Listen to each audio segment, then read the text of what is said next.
começando mais um Desembucha Podcast aqui com o Lohan Lima, conhecido também como Lohanzito, e às vezes me chamam também de Boneco de Olinda, mas não sei porquê.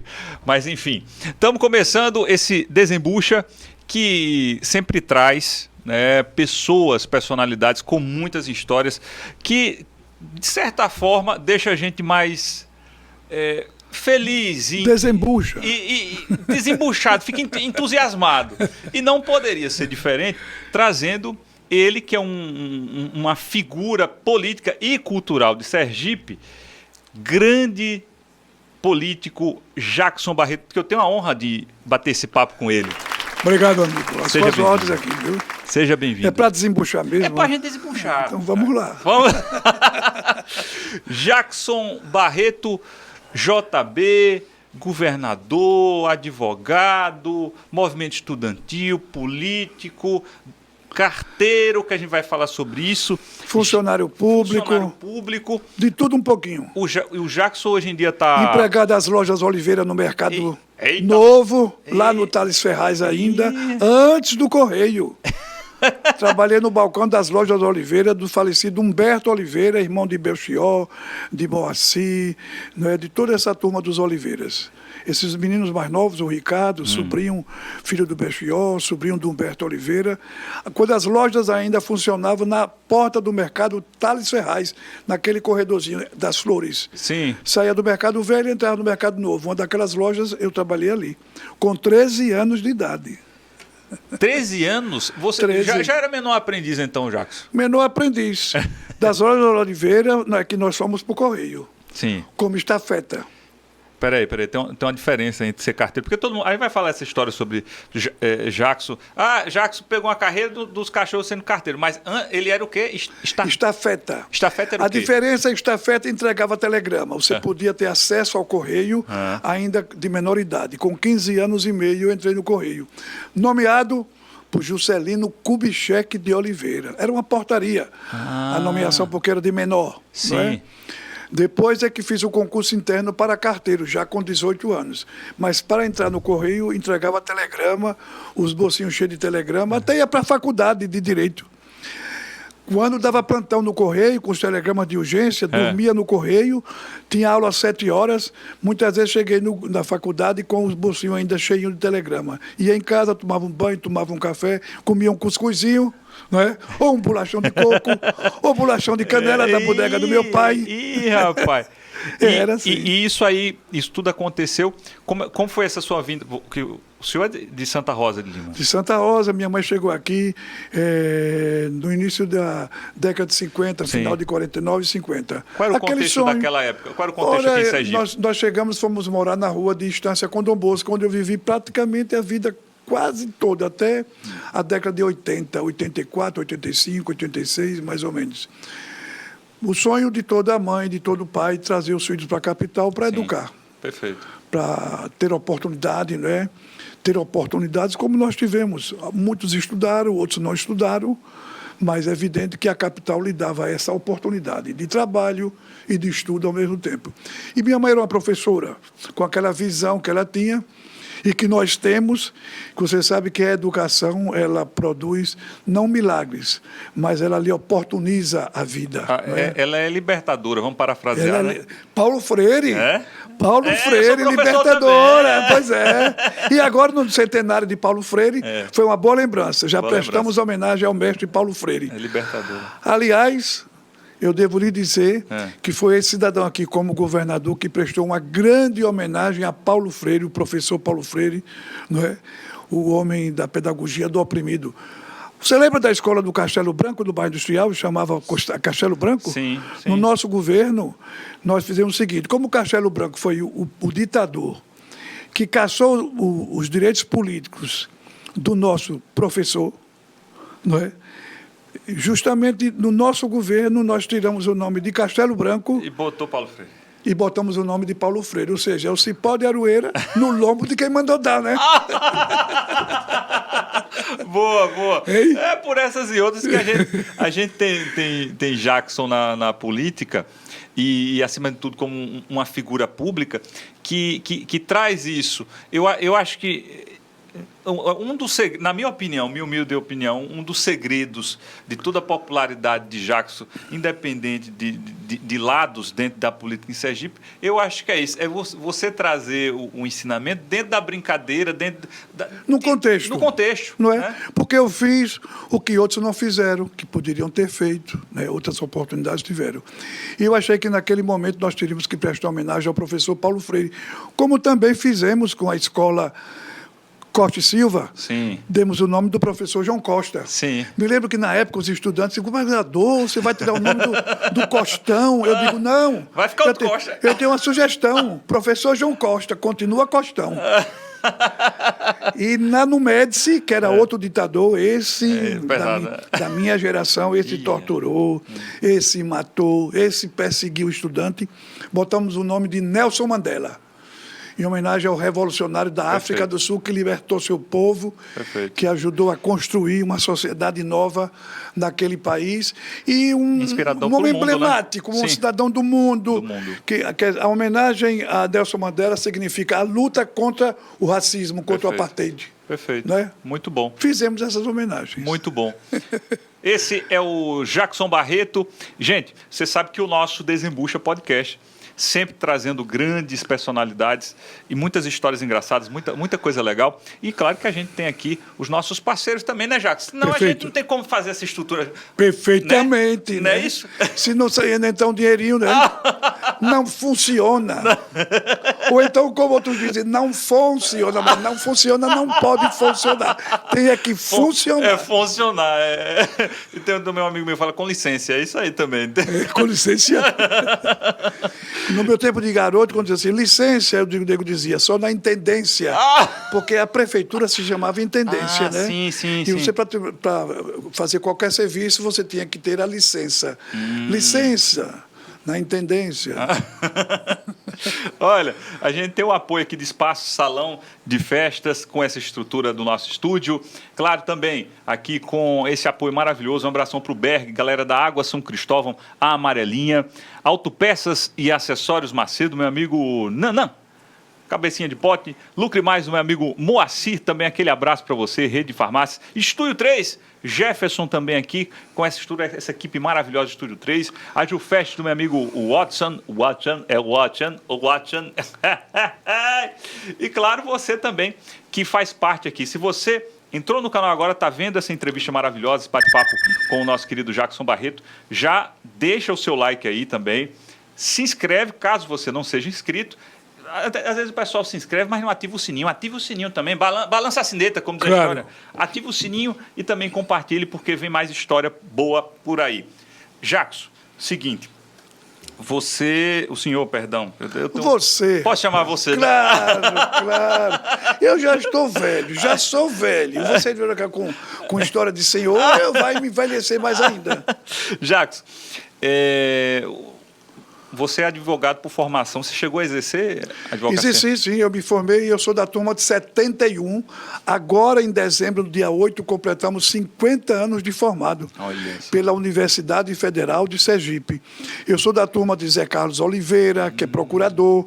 Eu sou da turma de Osório Ramos, que foi desembargador, que foi o presidente do Tribunal de Justiça. Foi desembargador? Não. É desembargador. Foi presidente do Tribunal de Justiça. Eu sou da turma da jornalista querida Lânia Duarte, de Florismundo. Eu sou da turma de Jonas Amaral. Eu sou da turma de Maria José Silva, de Regina Helena, de tantos companheiros bons, de Fernando Lins de Carvalho e tanta gente boa. Estamos completando 50 anos de formado agora. Me formei e, quando me formei, fui exercer a advocacia no edifício Maiara com meu irmão Jugurta. Sim. Depois eu comprei uma sala no edifício Alveia Teixeira, na Rua da Frente. Sim. Mas é evidente que eu fiquei no edifício Alveia Teixeira até uma época, até mais ou menos na década de 80. Depois eu vendi esta sala, vendi ao doutor Teobaldo Eloy de Carvalho, que era meu vizinho, comprou a sala e fez um grande escritório de advocacia. Mas eu entrei na vida pública, fui eleito vereador em 72, Me formei em 71, eleito vereador em 72, ainda com respaldo da universidade, nos movimentos estudantis. Não é? Como era o movimento naquela época, hein? Muito difícil, muito arriscado, muito perigoso, porque a ditadura estava no auge, matando, torturando, perseguindo, não eram muitos desaparecidos políticos. Tinha que ter muita coragem, né? Muita coragem, tinha que ter muita coragem naquela época. É evidente que depois eu participei também, fui vítima da Operação Cajueiro, não como os meus companheiros que foram torturados, mas fui levado para o quartel do Exército, do Como 28. foi essa experiência, ô Jackson? Terrível. É ali o momento mais dramático das nossas vidas, porque você, afinal, não é, você vê um companheiro que até hoje permanece cego dos dois olhos, torturado aqui no quartel do Exército, você fica assim, perguntando até onde vai a irracionalidade, não é? Como um ser humano é capaz de fazer tamanha covardia com um ser? Que formação tem esse cara? Quem é Deus para uma pessoa como essa, não é? Sim. Não é? Então, nós fomos processados, nós fomos presos políticos, nós fomos, em 74, fui eleito deputado estadual, e aí fui julgado na Auditoria Militar da Bahia. Depois, meu recurso foi para o Superior Tribunal Militar em Brasília. Eu fui absolvido.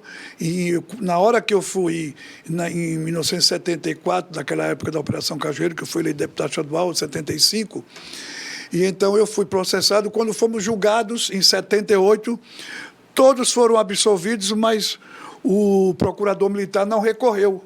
Com relação a Jackson Barreto, foi o único que ele recorreu, foi contra Jackson Barreto. Eu tive que ser julgado no Superior Tribunal Militar para ser absolvido. Em 78, fui eleito deputado federal. O problema é que eles não queriam que eu fosse candidato, porque sabiam que a candidatura minha, eu seria eleito, porque a vontade do povo era me tornar deputado federal para ser uma voz em Brasília. Qual era o partido na época? MDB. Era o MDB. Não é o MDB de hoje, não, de Temer, viu? Do Vampirão. Vá de retro, Satanás. Não, nada a ver com esse MDB. Esse é o MDB de Ulisses Guimarães, de Pedro Simão, de Teotônio Vilela, que antes foi da Arena, não é de Miguel Arraes, desses homens que construíram a história da resistência democrática em nosso país. Tá certo? De Mário Covas. Não é? E o nosso comandante Ulisses Guimarães, o Pedro Simão, do Rio Grande do Sul, figuras Chico Pinto, da Bahia, Fernando Lira, de Pernambuco, Alencar Furtado, do Paraná, pessoas que tinham uma história de coragem e de compromisso com a liberdade e com a democracia. Inclusive, a gente vai falar muito sobre isso aqui. Andamos esse Brasil todo, campanha das diretas, luta pela anistia, para que os presos políticos e aqueles que estavam no exterior, que foram exilados, voltassem. A campanha pela Constituinte, para dar ao país uma nova Constituição, não é? Uma Constituição que desse ao país, o Brasil retornasse ao Estado de Direito, né? O Estado democrático de direito, né? Enfim, salvaguardar os interesses da população. E como era nessa época, né?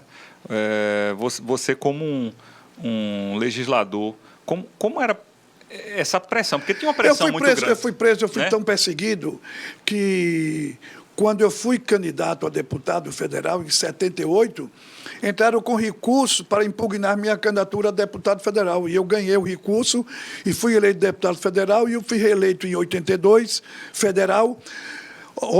Andei esse Brasil inteiro com Ulisses Guimarães, comícios, passeatas, na campanha pelas diretas já. As diretas não deu certo, mas foi um grande momento de mobilização popular. Há poucos dias eu estava lendo a jornalista Dora Kramer, que esse povo todo torceu para o Bolsonaro e hoje está tudo arrependido, chorando. Eu não estou chorando porque não votei nesse Satanás e não participei de qualquer movimento a favor dele. Eu votei em Lula e continuo defendendo o nome de Lula. E a história provou que eu estou no caminho certo. Como governador do Estado, fui perseguido pelo Michel Temer. Era isso que eu ia falar perseguido também. Porque... Essa parte final ali. Essa parte final. Não é? Então, eu Em 82 fui reeleito, em 85 fui eleito prefeito da capital. Fui prefeito, elegemos um sucessor, eu fui candidato a vereador, tive uma votação de 23 mil votos para vereador, raríssima pessoa em Aracaju que se lembra desse momento em que eu fui candidato a vereador e tive 23 mil votos para vereador. Isso aí minha votação elegeu 8 vereadores. Eita, a chapinha virou chapona. Chapona. Todo mundo queria ser candidato com o Jackson Barreto. Ô Jackson, eu perguntar uma coisa para você. Quando você entrou na política, o que foi que despertou para você entrar na política? Olha, veja o seguinte, a minha mãe sempre foi muito política. Certo. Não é? Ela... No passado existia a UDN, existia o PTB de Getúlio, não esse PTB de Roberto Jefferson, não. Nada a ver, nada a ver. Existia também o PSD, que era o partido de Juscelino Kubitschek, o partido de Tancredo. Sim. Você sabe que Tancredo foi eleito pelo Colégio Eleitoral. Nós perdemos a votação das diretas no Congresso Nacional, a emenda constitucional do deputado Dan de Oliveira. Eu fui coordenador nacional desse movimento, um dos coordenadores da campanha das diretas já, mas a gente conseguiu papocar o Colégio Eleitoral elegendo o Tancredo pelo Colégio Eleitoral. E o processo de redemocratização nosso foi um pouco diferenciado de outros países, porque chegamos a eleger um presidente pelo voto indireto, né? Sim. Concessões que foram feitas na época. E essas concessões foram... Acordões? Acordões, que na verdade foi ruim para a sociedade brasileira, mas era o que era possível naquele momento.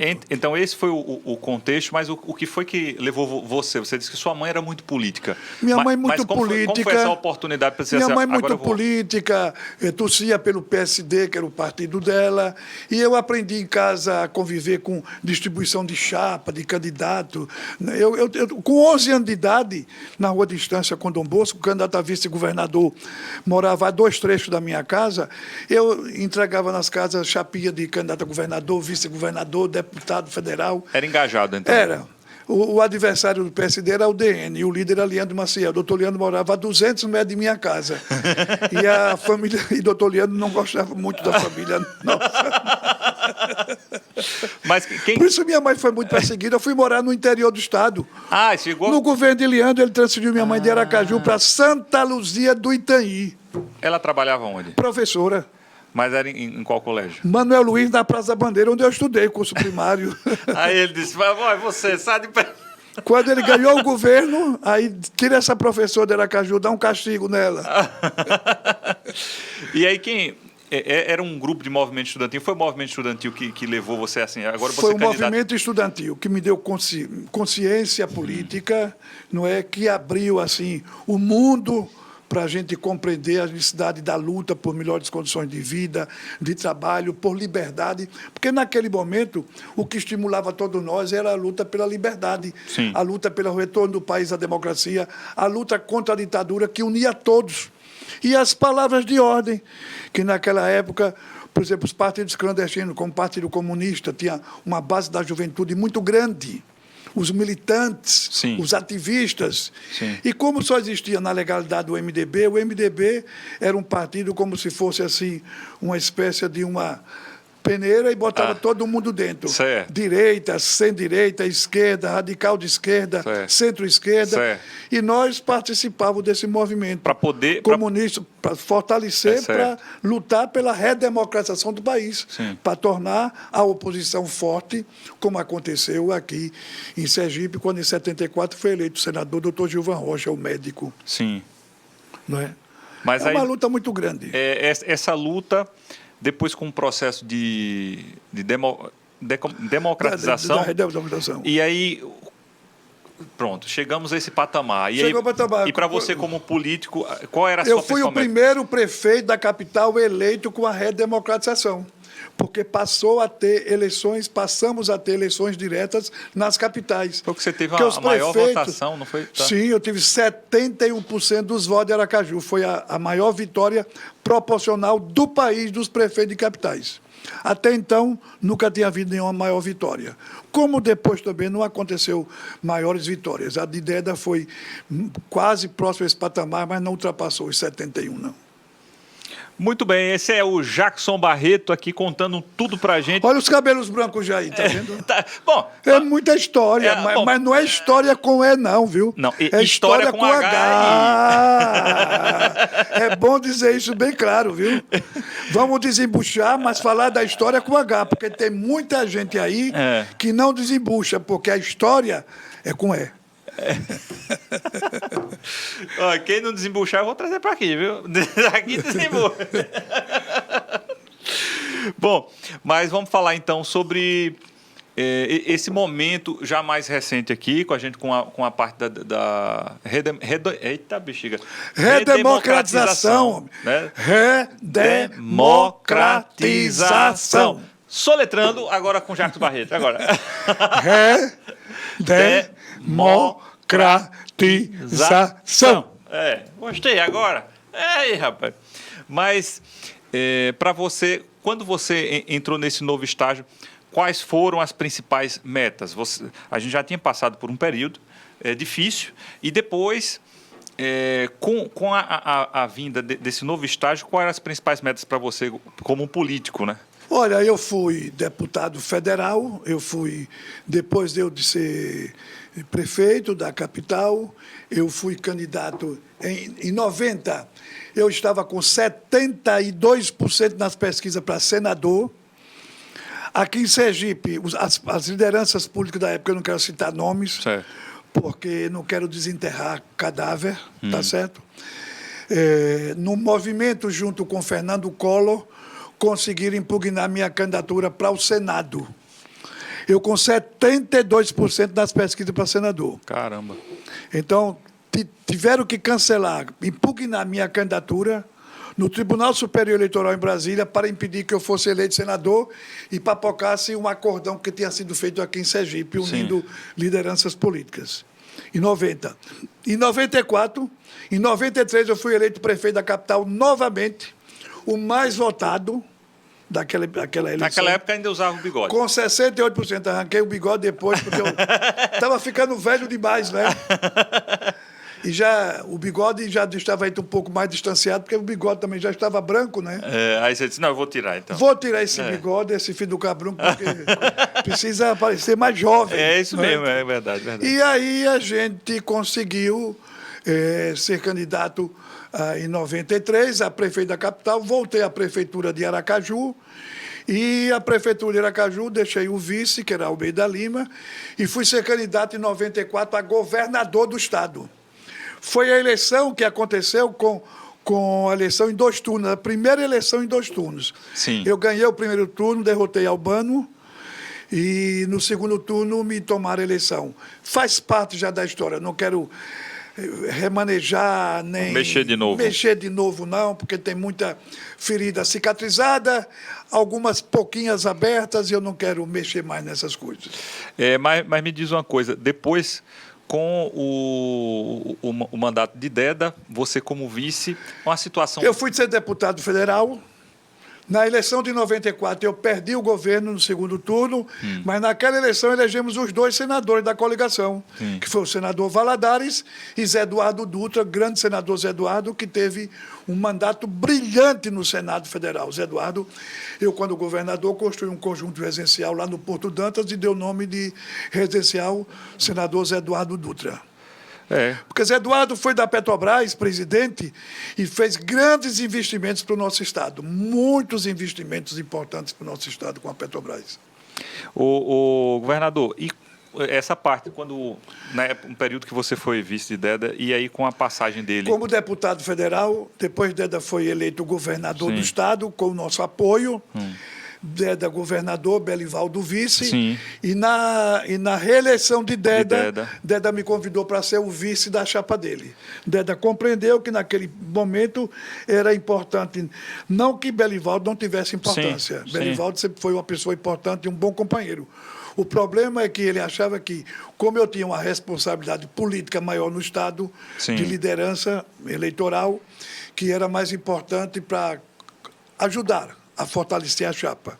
E eu fui o vice com muito orgulho e o substituí, assumi o governo com a sua morte, que foi muito prematura, e o Estado de Sergipe perdeu um grande líder político, perdeu um grande homem público, e eu tenho certeza que a história do PT, a nível nacional, eu não vou falar apenas em Sergipe, mas a nível nacional, naquele momento da crise anterior à prisão de Lula, Sim, daquele sim. movimento da queda de Dilma, Isso. se Deda tivesse vivo e fosse senador da República, um homem honrado, íntegro, honesto, competente, qualificado, um grande orador. Articulador, né? Articulador, se ele tivesse vivo, a história do PT a nível nacional seria muito diferente. É o que eu penso e é o que eu acho. E tenho consciência que seria. O senhor acredita que naquele momento ele poderia ser até um nome cogitado para a presidência, para ser candidato Não do tenho a PT? menor dúvida. Não importa o Estado, importa que ele tenha um nome nacional. E um nome competente. Ele foi líder do PT na Câmara, né? Na Câmara Federal. Líder. E essa passagem dele foi de comoção.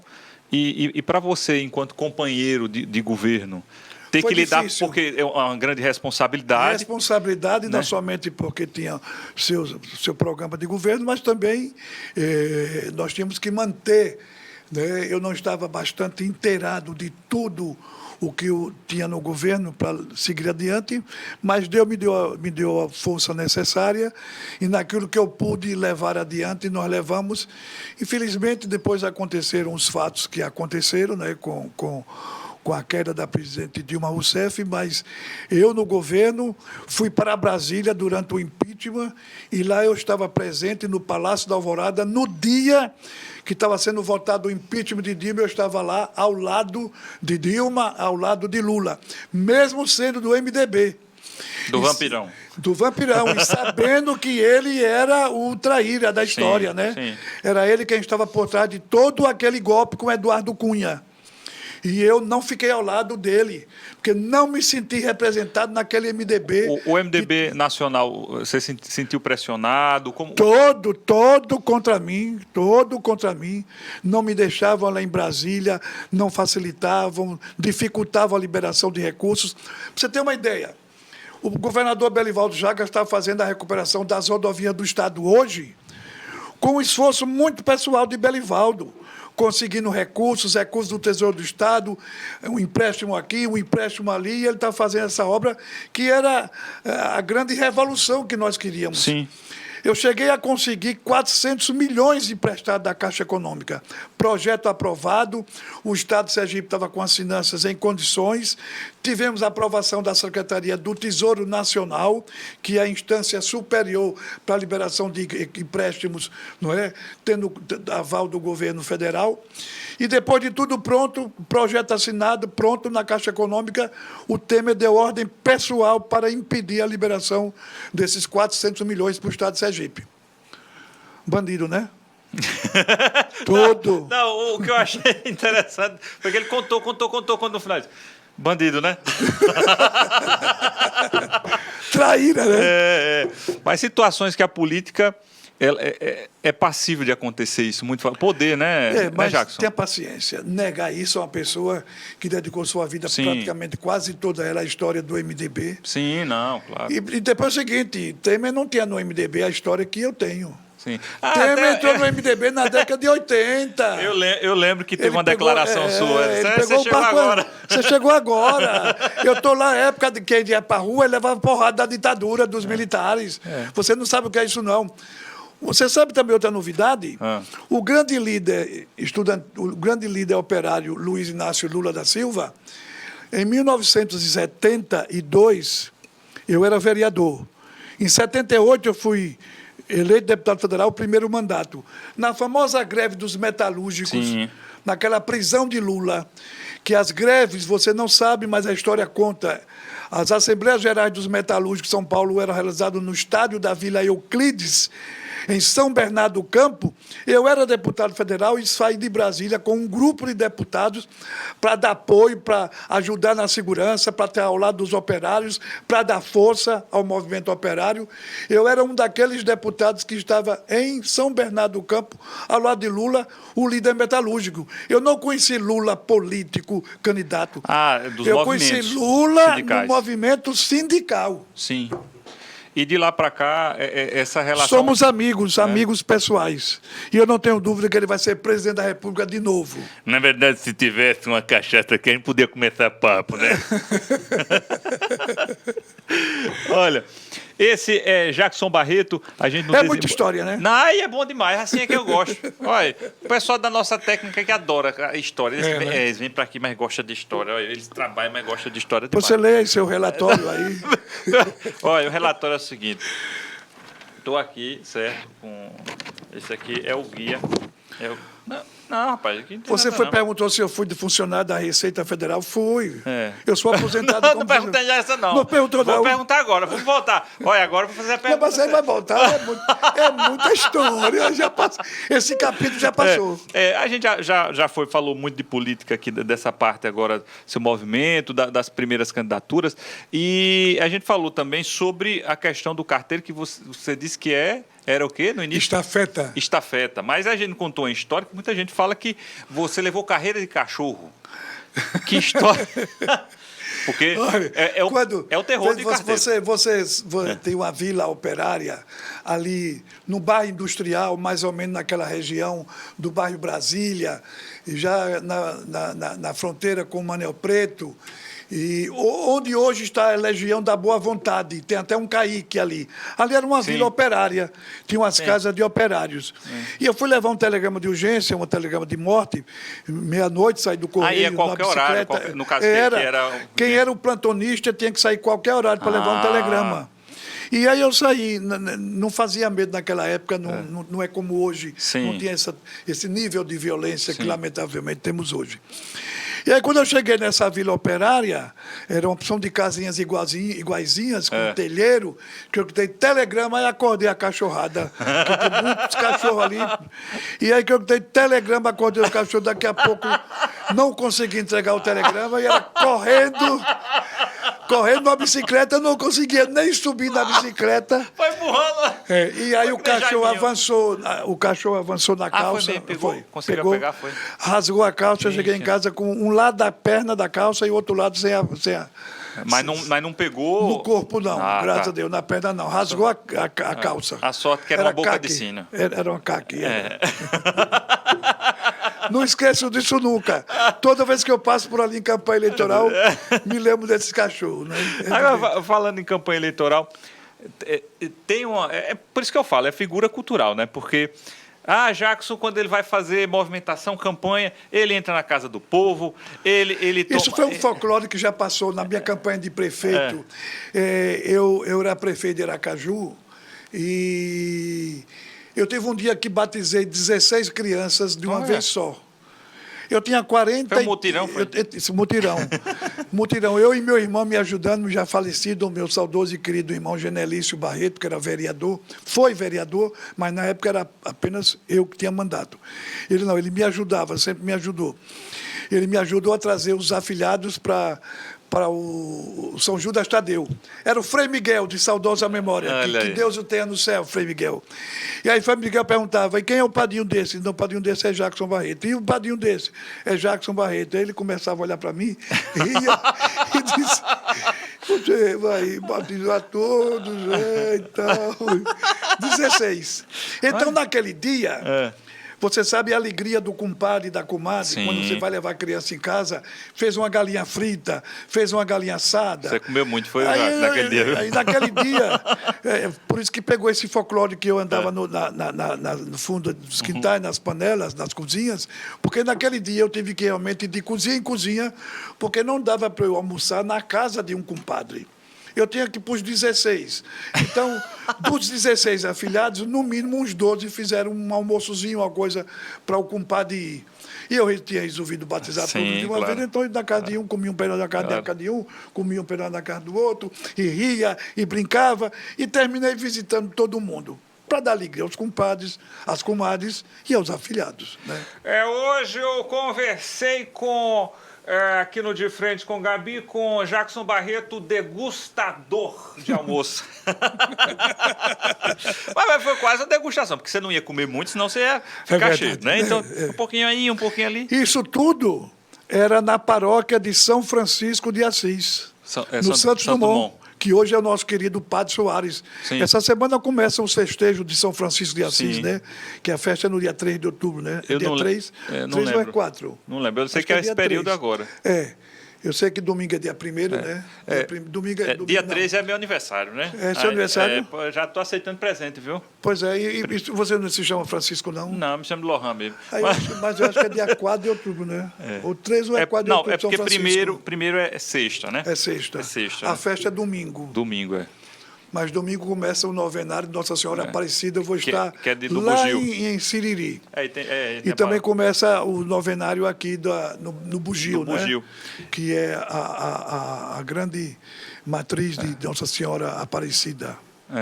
Pois é. A Basílica nossa. A Basílica. E olha, é dia 4, que inclusive é hoje aqui, esse programa está Dia empolado 4 é São Francisco de Assis. Então, é no dia do programa que nós estamos agora. Que é padroeiro do bairro Santo Dumont e é padroeiro do povoado Canabrava, na minha terra. E também os capuchinhos estão comemorando. O Frei está convidando o pessoal para a festa de São Francisco de Assis, que muito é bom. um capuchinho, o primeiro Sim, capuchinho é da verdade. história da Igreja Católica, né? Sim, verdade. Você falou de Santos Dumont e eu lembrei, o bairro Santos Dumont, você tem uma relação muito Afetiva, coração, né? de amor. Eu já vi em várias entrevistas você falando sobre isso, né, da questão da construção do bairro, Olha, idealizando eu o bairro, drenei né? e pavimentei praticamente 70% do bairro Santo Dumont. A primeira praça do Santo Dumont é a Praça Ulisses Guimarães, fica ao lado da Igreja Católica. Foi obra de Jackson Barreto. Eu construí uma escola municipal Olga Benário no Santos Dumont. Sim. Eu construí uma unidade de saúde com o nome de Renato Mazzi Lucas no Santos Dumont. Sim. Eu construí uma escola de esporte no bairro Santo Dumont com o nome de eu botei o nome do irmão do padre Genivaldo Garcia, Sim. que já é falecido, foi um ativista lá na Igreja Católica do Santos Dumont. As obras do mercado foi um trabalho de Viana de Assis e de Jackson Barreto. O primeiro terminal de transporte urbano de Aracaju, eu construí na Visconde Maracaju com São Francisco de Assis, no Santo Dumont. Aquele terminal, o primeiro... Aquele foi o primeiro? O primeiro foi no Distrito Industrial, ali Tá. ao lado do Teatro Bias Barreto. Sim. Foi obra de Jackson Barreto. No meu primeiro mandato de prefeito, como obra de integração do sistema de transporte coletivo. E o Santos Dumont foi o segundo terminal construído por Jackson Barreto também. Tá certo? Certo.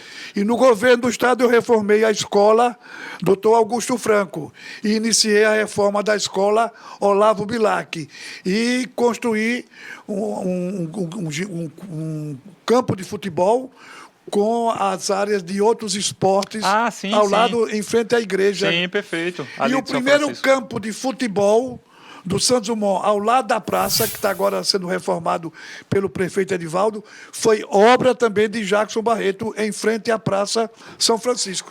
É por isso que tem um grande reduto, né? Aquela região toda é um grande Sim. reduto eleitoral seu. Todo o alto de Santo Dumont foi praticamente pavimentado por Jackson Barreto. É porque as pessoas fazem questão, os políticos, de querer levar para o povo para o esquecimento das obras que a gente fez. Não é? Trabalhei muito também no governo do Estado. Você sabe quantas obras foram feitas aqui em Aracaju no governo do Estado? Pra você ter uma ideia. Você conhece aquela avenida nova que liga o Detran ao Orlando Dantas? Sim. Aqueles prédios ali, ninguém via aqueles prédios, nem sabia que aqueles prédios existiam. Então era o abandono, o lamaçal, a lixeira ali atrás. E eu construí aquela avenida.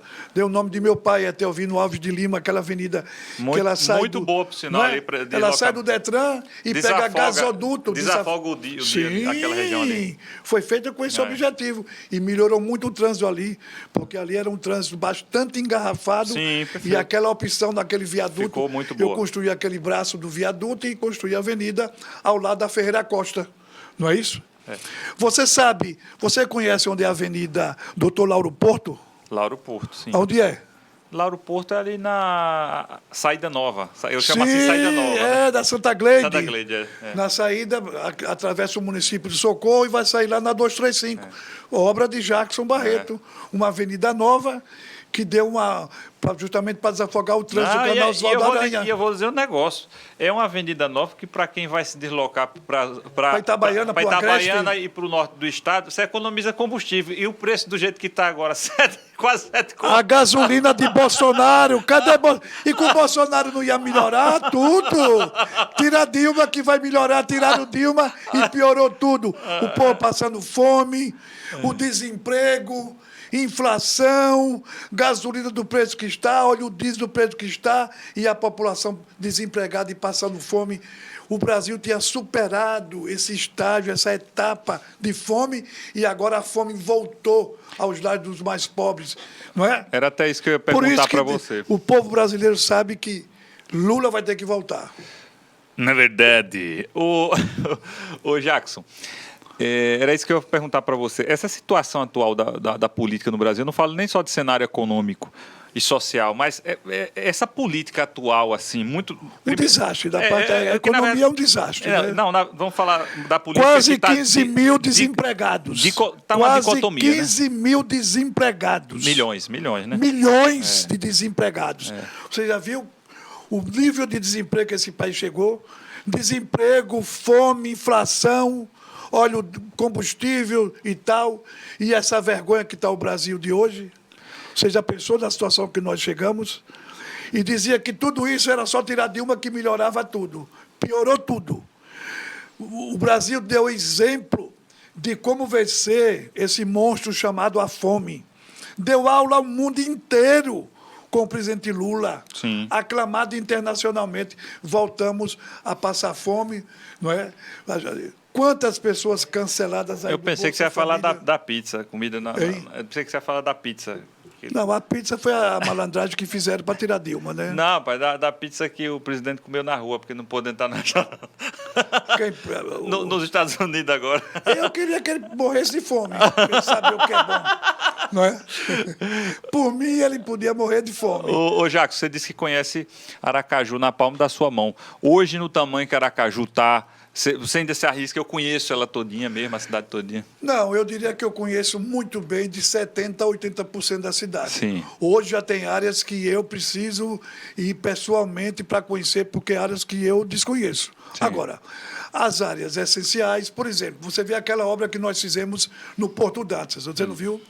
Aquele calçadão sim. na saída para ir para o Marcos Freire. Sim. Aqui em Aracaju só se fazia calçadão na Zona Sul, para a elite.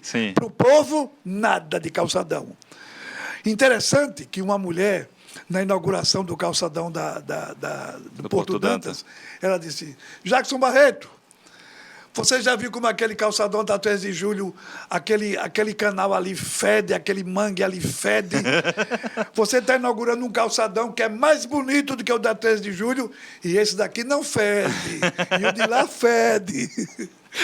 Tem isso mesmo. Quer dizer, você vê a inteligência do povo, né? Porque quando o povo lembra a Fedentina, que tem horas que aquele canal... aquelas outras ruas ali que estruturaram a saída, já estava no momento de se cobrir aquele canal. Não, verdade. Ali ao lado do Batistão, ao lado da biblioteca. A biblioteca que eu consegui com a obra da termoelétrica, eu consegui com a termoelétrica, não é? Os recursos para reformar a biblioteca, para reformar o Teatro Tobias Barreto, para reformar o arquivo público, tudo isso foi no nosso governo. No nosso governo que a gente fez o Porto Dantas, aquela obra maravilhosa daquele calçadão com quadras de esporte. Você já viu quantas modalidades de esporte ali para aquela população? Aquela juventude hoje tem opção. O que foi aquilo?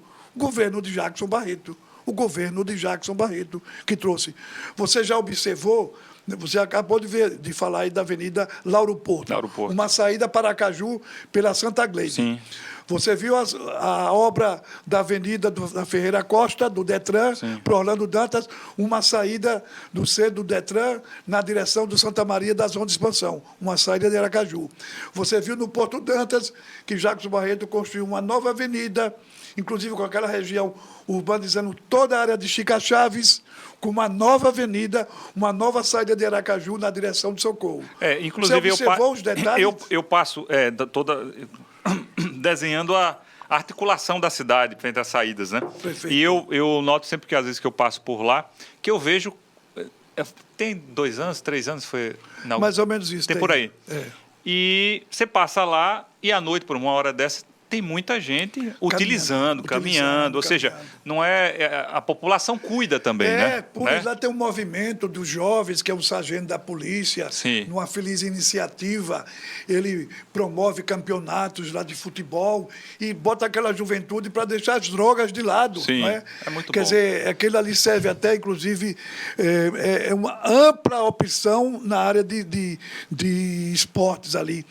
E você conhece aquela avenida em frente ao aeroporto, em frente ao Santa Teresa, Sim. que tinha aquele canal em frente ao bar do Guaiamu? Isso. Lembra daquele canal? Aquela Sim. avenida com duas avenidas, com duas pistas? Isso, Foi duplicado. Jackson Barreto. Eu fiz aquela obra na intenção de fazer a reforma do aeroporto. Certo. Como também fiz aquela naquele outra período. avenida do lado da Alexandre Alcino, que vai para Santa Maria, que sai do Augusto Franco para o Santa Maria. E no final não veio. Essa questão do aeroporto você lembrou até bem. Depois não. Não, foi terceirizado. Sim. O convênio que eu fiz com a Infraero na época eu era governador. Sim. Eu tinha que fazer tinha que ter aquela avenida que passa no fundo. Certo. Eu tive que tirar o morro do avião lá na Terradura, no Santa Maria. Sim. Eu tirei o morro. Eu tive que fazer aquela avenida da Alessandro Alcino, que vai para o Santa Maria, saindo do Augusto Franco, e tive que fazer aquela avenida em frente ao conjunto Santa Teresa, com duas pistas, porque a porta principal do aeroporto ia ficar justamente em frente à Praça do Santa Teresa. Tudo aquilo ali foi feito por Jackson Barreto, porque quando eu fui prefeito, eu fiz as praças do Santa Teresa, eu drenei e asfaltei o Santa Teresa todo, e agora aquele canal que infernava a vida das pessoas com muriçoca, e eu acabei com tudo aquilo ali. Diga, eu Fiz não um sou canteiro. Baigon, mas eu joguei para lá. Joguei e resolvi o problema. Jackson, e vamos começar no macro, depois vamos para o micro. O cenário da política atual, como é que você analisa a posição do PT hoje, um ano antes aí da eleição praticamente? Olha, eu acho que todos os partidos têm o direito de ter seus projetos. Certo. Todos os partidos têm o direito de ter os seus candidatos. Agora, quem é quem, isso vai definir no próximo ano, né? As alianças, as coligações, as definições daqui até o final do ano acontecem todas em todos os partidos, eu acredito. Tá certo? Eu acredito que até o final do ano todos os partidos vão ter já suas definições. Agora, é democrático que cada partido tenha os seus candidatos, que o projeto do governador com o PSD tem o seu candidato, não é? Que a oposição ligada aí, o pessoal da direita, os bolsonaristas, apesar de ter uns bolsonaristas que assumem e tem uns bolsonaristas envergonhados. Como assim? Tem vergonha? Essa semana eu vi uma candidata dizer assim, eu estou com o Sérgio Moro para presidente. Não é Sérgio Moro, é Bolsonaro. Mas tem vergonha de falar em Bolsonaro, pode dizer Sérgio Moro. Porque sabe que o povo não votará em candidato de Bolsonaro. Aí já está dizendo que é de Sérgio Moro. Você está entendendo? Mas durante a campanha, com os debates, a população vai ficar sabendo quem é quem, todo mundo. E aqui no Estado, você falou bem, e aqui no Estado, como é que você está vendo? Não vai dizer que é com esses óculos, não, que você não está de óculos hoje. Mas como é que você vê essa questão aí do lado governista? Então, eu acredito que até o mês de novembro, o governador, que é o líder maior do grupo, né, ao lado dos companheiros aliados, ele vai ter uma definição do projeto político do candidato a governador do grupo. Né? Mas você acha que ainda não está bem definido? Você acha que tem possibilidades? Não, eu acho que está no processo de conversas, está no processo de entendimentos. E acho que essas coisas vão acontecer. Lá para o mês de novembro, eu acho que já é uma hora boa para o parto. Porque tá muito isso, né? A gente escuta Edivaldo, Fábio... se fala muito de Fábio, menino, Ulisses Andrade, se fala muito de Fábio Mitidieri, Edivaldo Nogueira, todos eles estão se falando. Rogério Oliveira, também. Rogério Carvalho, do PT. Rogério, a candidatura dele não depende do governador. Né? Ele já oficializou, ele tem um partido, sim, e ele tem o direito de lançar a sua candidatura. Mas daqui para novembro eu sabe o arrumadinho, ou tem nada que a gente pode saber antes, não? Hein? Se eu sabe para contar para ninguém saber aqui. Não, eu não sei ainda não. Se eu soubesse também não lhe dizia não. Esse é Jackson Barreto, rapaz. Mas eu estou brincando, não, eu mesmo sei, não, tá claro, certo? claro.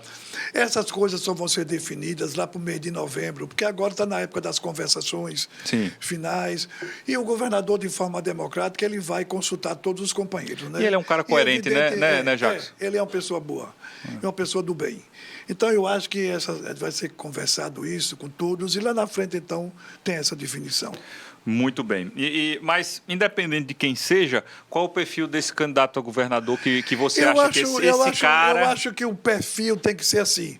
Primeiro, tem que ser um cara do bem, tem que ser um cara que conheça bem o seu estado, tem que ser o perfil de um cara que se relacione bem com seus companheiros, não é? E que esteja disposto a executar um programa, um projeto político que atenda os interesses da sociedade, porque essa é a questão primeira. Em primeiro lugar, se ele souber muito bem, não é, analisar o que pensa e o que deseja a sociedade, não é? Paralelo a isso, ele precisa ter respaldo, não apenas respaldo popular, que é fundamental, mas também respaldo do ponto de vista de ter uma aliança de partidos, de grupos, né, políticos fortes capazes de dar sustentação à sua candidatura. Eu vejo esse perfil em vários dos candidatos nossos. Acima de tudo, que ele seja desprendido. Como assim desprendido? Desprendido que eu possa, do ponto de vista do relacionamento. Ah, certo, não é? Perfeito. De uma pessoa que demonstre ser uma pessoa que você pode confiar, não é? E, acima de tudo, que inspire confiança na população. Sim. Tá certo? Porque o momento que a gente está vivendo é um momento difícil. Você não tem a dúvida que Lula, eleito presidente, o papel de Lula para reconstruir esse país vai ser uma luta muito grande. Porque Lula deixou o país organizado. Quem desorganizou o país foi Bolsonaro. Não é? Esse embuste que está aí. Isso é um destruidor. Destruiu o país. Então, você vai começar praticamente quase do zero, porque você combater a fome novamente, você fazer políticas públicas para gerar emprego, para atender uma demanda de 15 milhões de desempregados, você cuidar da política econômica que está aí destruída, não é? Você já observou que Minha Casa Minha Vida de Lula construiu 20 milhões de habitações nesse país? E agora pintaram a casa, né? Que diz que é verde e amarela? Não, verde e amarelo. Tem tinta, mas não tem casa. Tem cor da pintura, mas não tem casa. Cadê a casa?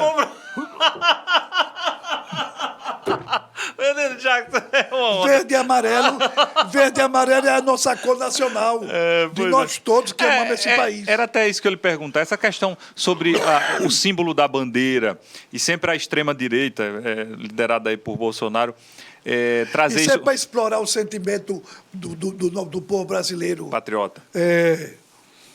Quem é patriota, acima de tudo, ele ama a democracia, ele ama o Estado de Direito democrático e não faz esse tipo de ações políticas que estão sendo feitas nesse Acho que ele Brasil, deu para trás depois de fake news. O retrocesso, o Brasil é um retrocesso. Não, você acha que ele, depois dessas manifestações de 7 de setembro, depois que o STF chegou, acha que ele deu para trás? Assim, Se ele deu para trás, totalmente. Você sabe que foi um recuo imenso que ele deu, não é? Quer dizer, era... O Valentão... O Vampirão chegou lá, viu? O Leão... Você viu que o Vampirão chegou lá perto O dele. Leão virou um ratinho, né? Virou um ratinho tão valente. Cadê a valentia dele? Quando ele viu o Supremo Tribunal Federal, que ele tinha que prestar contas à Suprema Corte de Justiça, e se ele não atendesse, se ele não levasse em conta as decisões do Supremo, dizendo que não ia cumprir as ordens do ministro Alexandre de Moraes, e o Supremo disse, enquadra. Deixou de cumprir uma decisão judicial, é processo de impeachment. Deixou de cumprir decisão judicial, é impeachment. E naquele momento ele telefonou para Temer, não é? E Temer veio e costurou. Deixa comigo, Carmãozão. E deu um golpe para segurá-lo, porque naquela ele ia entrar bonitinho, não tenha dúvida. Tá bom? Isso que o povo gosta dessa linguagem popular de Jacques. Mas não é, não. Eu estou mentindo por acaso. E o bicho ficou enquadrado, e aqueles fascistas lá em Brasília, tentando, vamos invadir o Supremo. Invada o Supremo e pague o preço por tentar desmoralizar a Suprema Corte de Justiça do país, desmoralizar o Congresso Nacional. Todo fascista adora ameaçar as instituições. Né? É cão que ladra muito, né? Não, diz assim, cachorro que muito ladra não morde. Então. Você pode chegar... Mas não é bem assim, não, porque Depende. o cachorro que tentou morder minha perna... No meu tempo... Naquele dia ele se não fosse a minha calça comprida caque... Pegou na calça caque, segurou, levou um pedaço. Cheguei em casa, minha mãe disse, e cadê o tapete da calça? O cachorro levou. Eu disse, minha mãe, antes a calça do que eu estou aqui em casa. Pronto. Ô, Jackson, como é que você se projeta para o ano que vem, em 2022? Eu estou pensando o que é que eu vou fazer da minha vida, tá certo? Eu estou aí pensando numa candidatura a deputado federal e eu vou ver o que é que eu vou... Lá no início do ano, eu tenho condições de dizer a você de forma bem clara. O meu projeto, neste momento, é uma candidatura de deputado federal. Mas que pode ter alguma coisa aí, né? Daqui para lá, né? Não, eu não sei, não tenho outro planejamento, não. Vamos ver o que é que vai acontecer, não é? Eu queria falar até nessa parte final do nosso bate-papo sobre, antes de mais nada, falar dos nossos parceiros, Água São Cristóvão, a Amarelinha, meu amigo Berg. Se você dividir o faturamento comigo, eu posso até fazer a propaganda. Vou falar com meus sócios. Ô, Jefferson! Vou falar. Jefferson, divida o faturamento, que eu vou ser seu garoto propaganda. Boa. A Jufest, meu amigo Watson, também Espaço Salões e Festas, nessa estrutura maravilhosa aqui do nosso podcast, desembucha o nosso microfone falante e ele fala. Na verdade, quem fala são os entrevistados. E claro também, você aqui que tem a Amarelinha, a São Cristóvão, Autopeças e Acessórios Macedo, bom para você, melhor para o seu carro. E Rede Lucre Mais, Rede Corporativa de Farmácias, meu amigo Moacir. Jackson, vamos falar também sobre a questão de, recentemente, nas últimas campanhas, essa questão das redes sociais foi muito importante. A gente já tinha pessoas dentro do cenário do humor artístico, como o Júnior Bagaceira, eu também lá na Xodó sempre fiz imitações lá do senhor. Mas como é que você vê essa situação dessa rouquidão das pessoas que limitam? Então, eu levo na brincadeira. Né? Também tem a Jaque, né? Tem a Jaque que faz um personagem. Eu levo na brincadeira. Afinal de contas, eu sempre fui bem humorado. Não tem essa história de ficar com raiva, de ficar chateado. Afinal de contas, o homem público tem que estar sempre aberto para as iniciativas. Você só não aceita quando vai para o campo da desmoralização pessoal. Perfeito, tá perfeito. Certo? Mas fazer gozação, brincar, questionar. Não é? Por exemplo, as pessoas me perguntavam muito, Jackson Barreto, quais são as lembranças boas que você, de tantas obras que você fez no governo? Eu dizia aqui a você, aí quando eu começava a citar uma obra aqui, uma obra na nossa cidade, e às vezes tinha já que fazia uma imitação, o outro fazia outra imitação, olha, aqui tem isso e tal. E eu dizia o seguinte, a gente tem muita alegria quando a gente está no governo, realizando sonhos, e pedindo à população, realizando sonhos e, ao mesmo tempo, realizando obras que atendam aos interesses da população, do nosso estado, da nossa cidade. Quais as obras que marcaram, né? Então, essas coisas todas, eu diria aqui a você, perfeitamente aqui, eu diria o seguinte, eu sou um cidadão muito feliz, porque eu sei pessoalmente, quando o Deda faleceu, que deixou comigo os recursos do Proinvest, Sim. eu não tenho a menor dúvida de que eu fui o governador que mais realizei obras no interior do estado de Sergipe nos últimos anos, graças aos recursos do Proinvest. Quais foram elas que marcaram? Olha, veja, obras do Proinvest foram muitas que marcaram, inclusive uma delas, o SEASA de Itabaiana, por exemplo. Sim. Não é? Muitas obras em todo o estado de Sergipe. Agora, se você me perguntar, você chega num município como Nossa Senhora do Socorro, Nossa Senhora do Socorro eu fiz uma escola profissionalizante no Conjunto Jardim, Sim. eu fiz outra escola profissionalizante no Marcos Freire 2. Sim. Obras que deixam marcas, porque elas fazem parte dos sonhos da população. Você perguntar uma marca que não foi do Proinvest, mas que foi uma grande obra, eu diria a você, uma obra estruturante, no momento que o país está passando uma crise hídrica, não é? Você está ouvindo falar muito da crise Sim. hídrica, né? Que as pessoas às vezes não Energia, dão valor. Não dão valor. É. Né? E Jackson Barreto trouxe uma termoelétrica, e essa termoelétrica de Sergipe ela tem condições de sustentar com energia 15% do Nordeste. Você veja a importância dessa termoelétrica E eu moro na nesse Barra, momento. tá vendo? Eu moro lá na Barra. E eu tenho casa lá na Atalaia Nova. Aí, Eu tá vendo? amo de paixão aquele pedacinho do céu, porque aquele é um céu. Sim. Eu moro Então na você beirinha da veja, praia. meu amigo, a termoelétrica foi um investimento de 5 bilhões de reais. Quando eu trouxe a termoelétrica, eu lutei no Rio de Janeiro, eu lutei em Brasília pelos leilões. Tava pra muito disputado na época, né? Sim, muito. E eu trazendo para Sergipe, eu consegui trazer esse investimento no momento de crise que o país estava vivendo, um investimento de 5 bilhões de reais para o nosso estado. Você vê que até o navio que Que vem de fora com gás, da é. Coreia do Sul. Olha. E veja a importância desse cargueiro, desse navio, para o projeto do gás aqui de Sergipe. Agora, o Jacques, pior que ele teve... Quando a obra da termoelétrica estava iniciando, 2.000 pessoas, gerando emprego para 2.000 pessoas. Mas você veja o que é mais importante. A crise agora é energética, os rios, a crise hídrica, nós temos Você precisa ter várias fontes de energia, né? fonte de energia, Sim. e energia renovável. Renovável. Não é? Então, o que aconteceu? Graças à termoelétrica, esse é um momento crucial da vida do povo brasileiro, com essa crise, e a termoelétrica de Sergipe tem condições de atender a demanda de 15% do Nordeste brasileiro. Quem trouxe a termoelétrica? Jackson Barreto. Um investimento de 5 bilhões de reais, 5 bilhões de reais, e que quando começou aqui a obra, nós demos emprego a mais de 2.000 E na pessoas. inauguração, quem veio foi aquele cara. Bolsonaro que não fez nada. Não, só para dizer que veio, né? Nada, que ninguém nem lembra da termoelétrica com aquela peste. Que nada. Manda aquele satanás pro inferno que ninguém está lembrado daquilo. Jacques, também tem a questão do USE, né?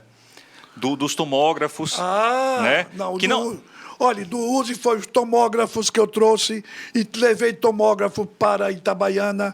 É bom lembrar, Aparelho de se ressonância. você me perguntar qual foi a obra que eu digo com todo o carinho, que me deixou meu coração feliz, apesar de terem feito aquela campanha suja contra mim, com relação, inclusive me processaram, e a justiça, o juiz decidiu tirar meu nome do processo com relação ao Centro de Nefrologia, porque foram filmar, tudo orientado por uma deputada, na época, na Assembleia, que era uma pessoa má, de índole má, perversa, não é?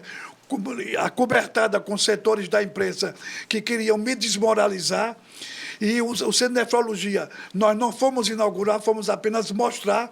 Fomos inaugurar, foi o Centro de Radioterapia, que eu importei do Canadá os equipamentos, mais de 6 milhões de reais, porque se a população lembra, você sabe perfeitamente que para o tratamento do câncer tinha uma máquina que quebrava todo dia. Ih, rapaz, e deixava a população na fila.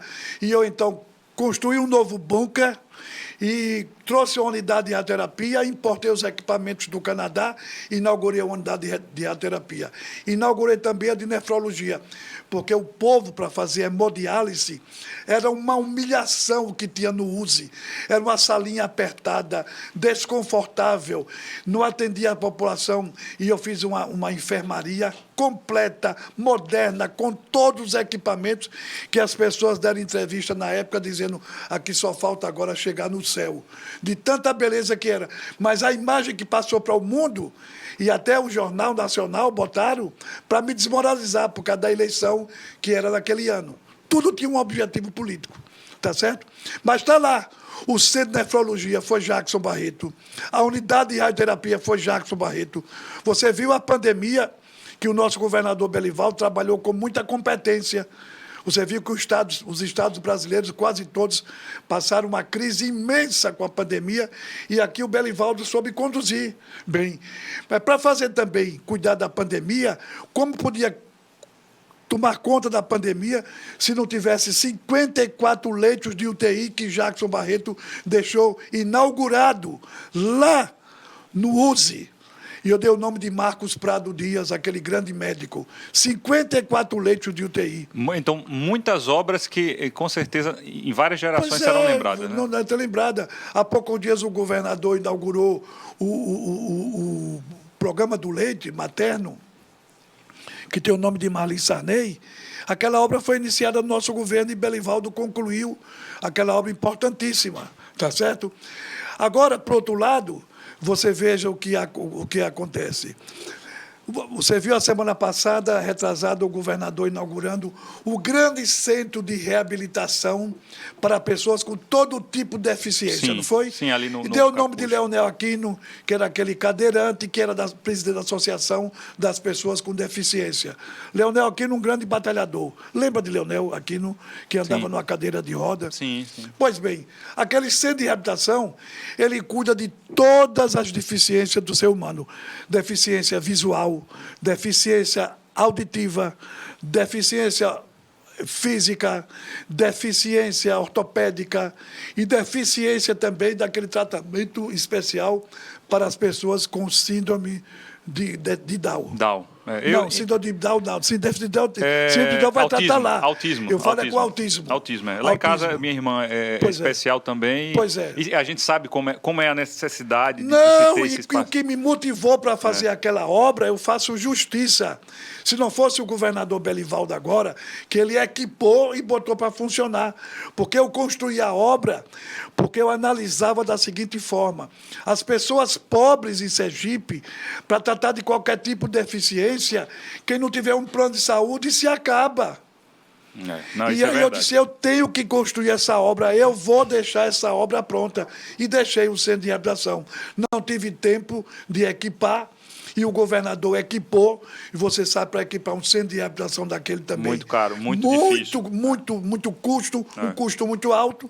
E Belivaldo equipou e inaugurou. E eu fiquei muito feliz, realizado, porque graças ao nosso governo e graças também ao governo de Belivaldo, nós conseguimos entregar à população um centro de reabilitação para todos os tipos de deficiência. Não é pessoas com deficiência. É por isso que, eu tenho orgulho de dizer, esta obra tem a mão, o dedo, a cabeça e o coração de Jackson Barreto. É como diria se Belivaldo estivesse aqui, esse Jackson é o cabrunco mesmo, né? É, filho do cabrão.